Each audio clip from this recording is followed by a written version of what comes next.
콜링에 대해서 말씀을 나누려고 합니다. 이 콜링이라고 하는 것이 인생은 누구나 다 태어날 때부터 창조자 하나님께로부터 부르심의 존재가 되는 것이거든요. 하나님이 우리를 창조하셨다고 하는 것은 다른 의미에서 하나님이 나를 부르신 거예요. 부르지 않으신 자를 하나님은 창조하지도 않죠. 그러면 성도라고 하는 게 뭡니까? 성도. 여러분, 성도는 세상으로부터 부름받은 사람들을 또 성도라고 그러거든요. 이걸 우리가 보통 교회에서 에클레시아 이런 표현을 씁니다. 이 에클레시아, 에크라고 하는 밖에서, 아웃이랑 밖에서, 또 하나는 칼레오라고 하는 부르심, 콜했다고 하는, 불렀다고 하는 이 두 단어가 합해져서 우리가 에클레시아, 교회라고 하는 단어를 쓰게 되는 것입니다. 그럼 우리는 세상으로부터 또한 하나님께서 부르신 것입니다. 물론 하나님의 부르심에 목적이 있겠죠. 그러면 오늘 본문에 보면 하나님께서 삼손을 부르셨습니다. 왜 하나님께서 삼손을 부르셨겠습니까? 하나님께서 오늘 우리를 부르신 것입니다. 왜 하나님께서 우리를 부르셨겠습니까? 오늘 그 의미를 좀 밝히고자 하는 것입니다. 첫 번째, 하나님은 삼손을 언제 부르셨습니까? 이만 다시 말하면 사람을 부르실 때, 하나님이 부르실 때 각자의 부르심 받은 상황이 있는 것입니다. 이스라엘은 영적 사이클이 있어요. 하나의 휠처럼 돌아가는 사이클인데, 첫 번째, 이스라엘이란 하나님이 함께 하신다는 의미라고 했죠.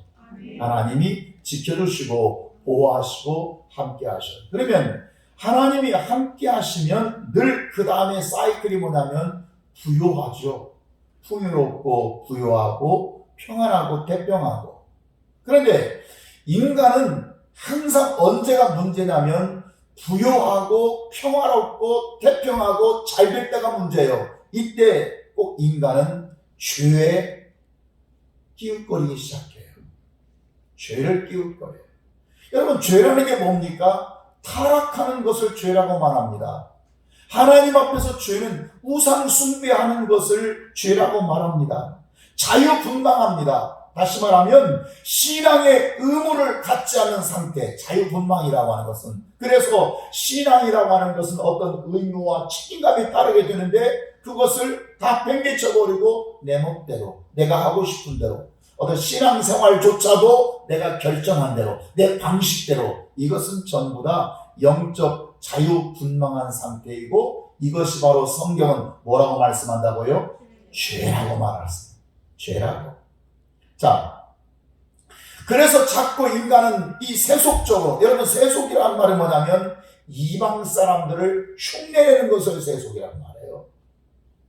자, 이렇게 하나님이 함께 하시고, 그 다음에 사이클은 부요해지고, 부요하면 죄를 짓고, 죄를 지면 그 다음에 하나님께서 이방인 손에 붙여버리시게 되죠. 오늘 본문에도 보면 40년 동안 블레셋 사람들에게 이제 붙여버려서 그 다음에 사이클이 어려움과 고난과 고통을 받게 되어 있다는 말이죠. 다시 말하면 하나님께서 언제 우리를 부르시는가? 하나님은 언제 우리를 콜링하시냐면 가장 필요로 할 때 우리를 부르십니다. 그 필요할 때가 언제냐면 어떤 위기를 만났을 때, 어떤 어려움을 만났을 때, 어떤 큰 문제를 만났을 때 하나님은 나를 필요로 하시는 것입니다. 여러분, 사사들의 부르심을 한번 좀 보겠습니다. 여러분, 블레셋 사람들이 이스라엘을 괴롭힐 때 하나님은 삼갈이라고 하는 사사를 부르십니다. 모압 왕 에글론이 이스라엘을 18년 동안 고통을 주고 있을 때 하나님은 사사 에훗을 부르셨죠. 암몬이 18년 동안 이스라엘을 괴롭혔을 때 입다 사사를 불러주셨고요. 가나안 땅 그 야빈이라고 하는 사람이 20년 동안 이스라엘을 심히 학대할 때 하나님은 사사 드보라를 부르셨고요. 미디안 사람들이 7년 동안 이스라엘을 괴롭힐 때 하나님은 기드온 사사를 불러주셨습니다. 공통점이 다 무엇입니까? 이스라엘이 고통받고 힘들고 어려울 때 하나님은 사사들을, 하나님께서 필요한 사람을 부르시더라는 거예요. 모세를 부르실 때도 이스라엘 태평 성대할 때 부르신 게 아닙니다. 430년 동안 종노릇하고 고생하고 고난받고 있을 때 하나님은 모세를 부르시게 되는 것이죠. 이사야를 부르실 때 이스라엘이 태평 성대할 때 부르신 것이 아니라 그야말로 이스라엘은 영적 암흑기였을 때 하나님께서 그 사람을 부르시더라는 거예요. 그래서 하나님께서 이사야를 부르셔서 이사야를 통해, 이사야 주제가 이거예요. 따라합시다. 내 백성을 위로하라. 왜 그 주제를 주셨겠어요? 하나님께서 이사야에게 내 백성을 위로하라. 왜 주셨겠어요? 이스라엘은 지금 살맛이 나지 않아요. 그때 하나님께서 부르시는 거예요. 하나님께서 콜링 하시는 거죠. 자, 한번 정리를 해보면 하나님이 부르실 때는 반드시 부르심의 상황이 있었다. 첫 번째입니다. 반드시 너 부르실 수밖에 없는, 그냥 부르시는 게 아니에요. 이유 없이 부르시는 게 아니에요. 나를 그냥 보내시는 게 아니에요. 뭔가 나를 부르실 수밖에 없는 상황이 있었다. 두 번째는 부르실 때의 상황은 어떤 때라고요? 형통할 때나 평안할 때, 번영할 때가 아니라 가장 힘들고 어려울 때, 꼭 누군가가 필요로 할 때 하나님은 부르신 하나님 믿습니까? 꼭 나를 필요로 할 때. 여러분, 우리가 오만하거나 교만하지 않기를 바랍니다.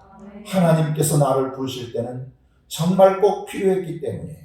그런데 자, 인간이 타락하거나 방종하거나 인간이 실패할 때가 언제냐?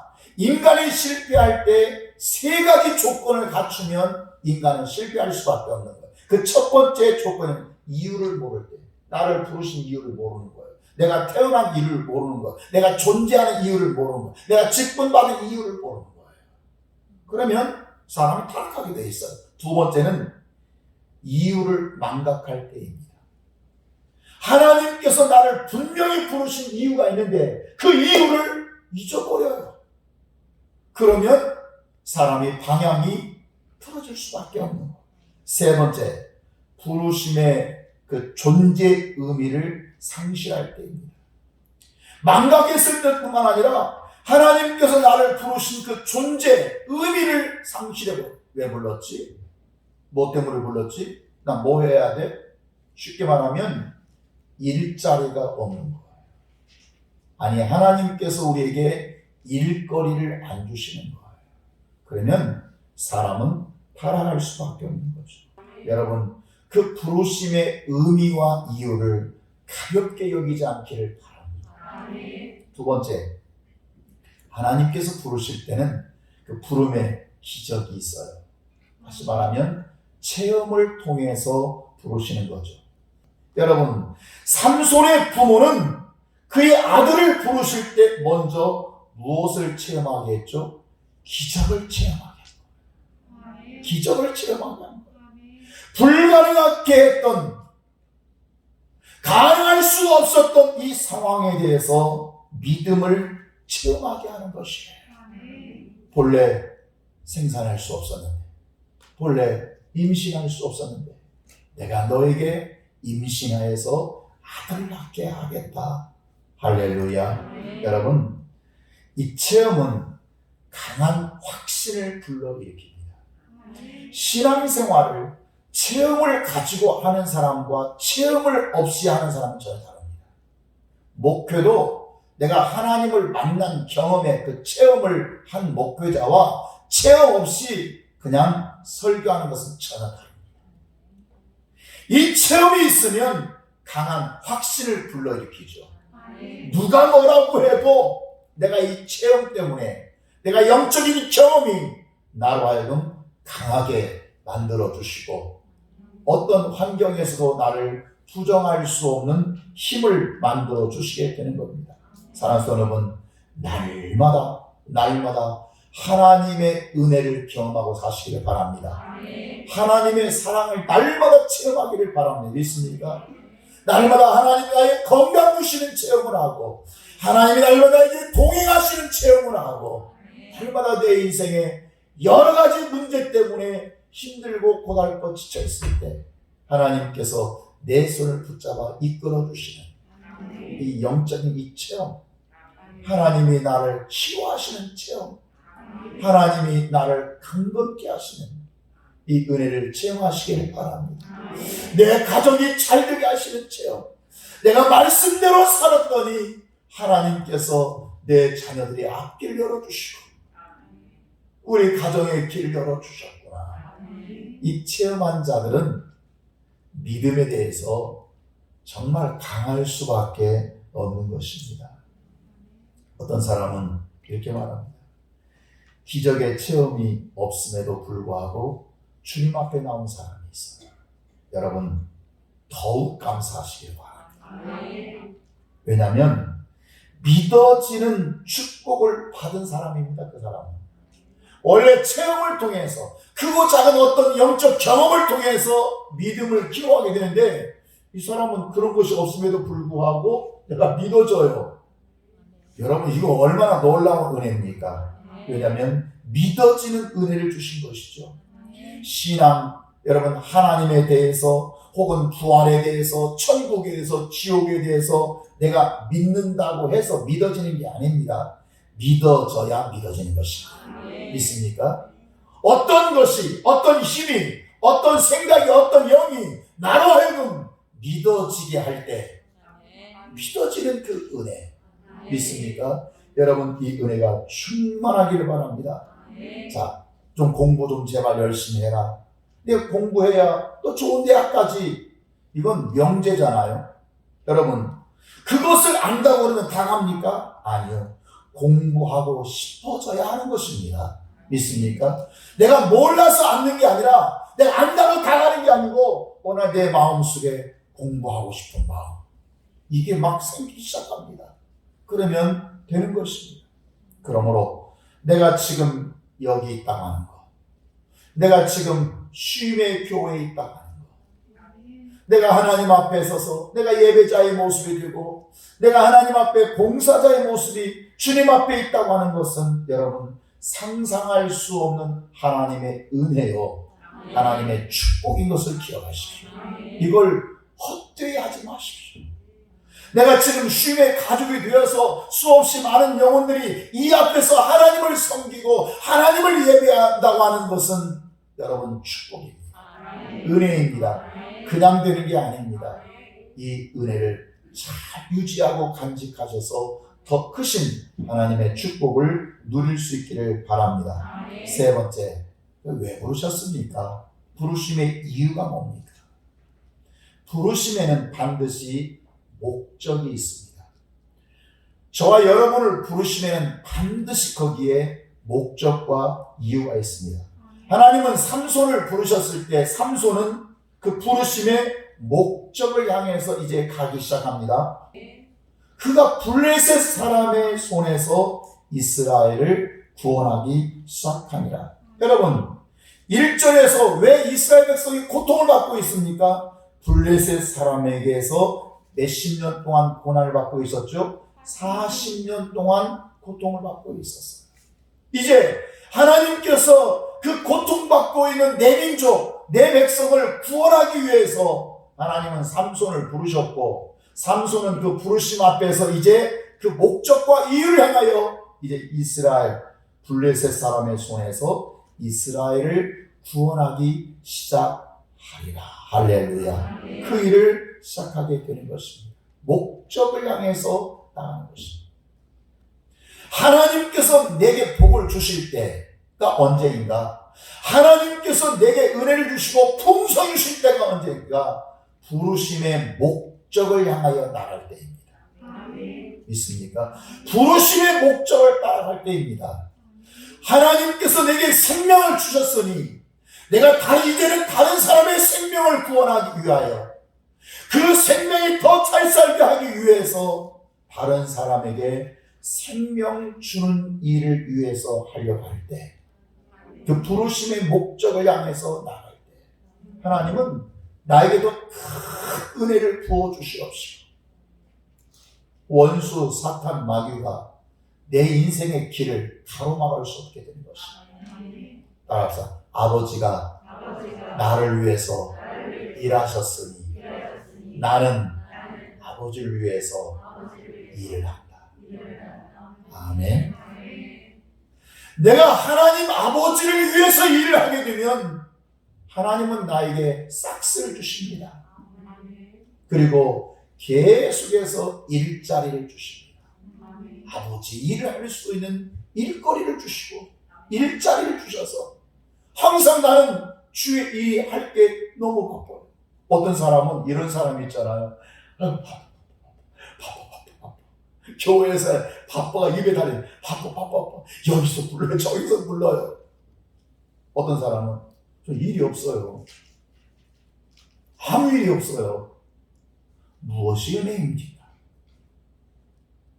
교회 그냥 성경책 찬송 들고 요즘은 성경 찬송 그냥 핸드폰 하나 들고 교회에 쑥 갔다 오는 것이 그게 예배자입니까? 그게 신앙이입니까? 착각하지 말고 사세요. 그 사람 아무 일거리도 없고요. 일자리도 없는 거예요. 하나님이 그에게 여러분 축복의 분깃을 주시겠습니까? 그냥 하루 종일 주일날 그냥 너무 바빠요. 여기서 나를 부르고 저기서 나를 찾고 이거 끝나면 저거 해야 되고 저거 끝나면 저거 해야 되고 막 중첩돼서 일을 해요. 이 사람은 굉장히 영적으로 행복한 사람이에요. 왜냐하면 그 부르심에 그 사람은 일자리가 많고 일거리가 넉넉한 사람이 되기 때문에 하나님은 일한 대로 갚으시는 분인 줄 믿습니다. 의인 한 명만 있어도 그 의인을 통해서 일하시는 하나님이신 줄 믿습니다. 어떻게 해요? 부르심의 목적을 깨닫고 그 부르심의 목적을 향해서 나가면 되는 것입니다. 하나님의 은혜는 어떻게 우리에게 다가오냐면 늘 우리를 부르시는 것은 다시 보내시기 위해서 하나님께서 우리를 부르시게 되는 것입니다. 나를 지켜주시고 나를 보호해 주시고 나를 책임져 주실 하나님 믿습니까? 그 하나님을 바라볼 수 있기를 바랍니다. 내 힘과 내 능력으로 우리가 살아보려고 노력 많이 하지만 그 내 뜻대로 되는 것이 얼마나 많이 있던가요? 오늘 또 그 부르심의 목적 앞에 서기를 바랍니다. 하나님께서 저와 여러분을 부르실 때는 다 이유가 있습니다. 행복할 때, 평안할 때, 안정할 때가 아닙니다. 뭔가 부르실 때 진짜 하나님 앞에 부르심 받은 사람은 뭘 깨닫냐면 어려운 문제가 뭐지? 일이 뭐지? 이걸 봅니다. 그러나 육적인 사람은 뭐 좋은 게 뭐 없나, 잘 되는 게 뭐 없나, 평안한 게 없나 이걸 봅니다. 그러나 영적인 사람은 나를 부르심 앞에서 분명히 내가 할 일이 있을 텐데 분명히 뭔가 어려움이 있을 텐데 이게 발견되어지고 그걸 보고 싶고 그 일을 위해서 섬기고 싶은 것입니다. 왜냐하면 하나님은 블레셋으로부터 고난받고 있을 때 삼손을 불렀기 때문입니다.